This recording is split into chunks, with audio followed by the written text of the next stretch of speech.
Mahigit 1 milyong pisong halaga ng hinihinalang shabu ang nasabat sa buy-bust operation sa Tondo, Maynila. Balita hatid ni Bea Pinlac.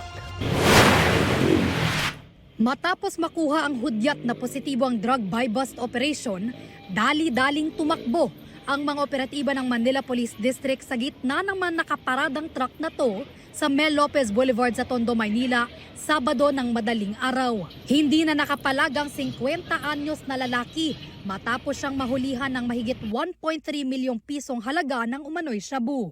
Ayon sa pulisya, ang karaniwang parokyano ng suspect, mga truck driver.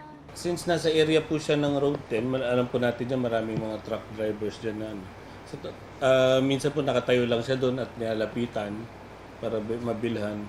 Pero pag wala po siya doon, pinapatawag lang po siya. Delikado po yan sa daanan. Pagka ang driver po natin ay lulong sa droga, marami pong madadami na inosenteng tao pag nasa kalsada po yan.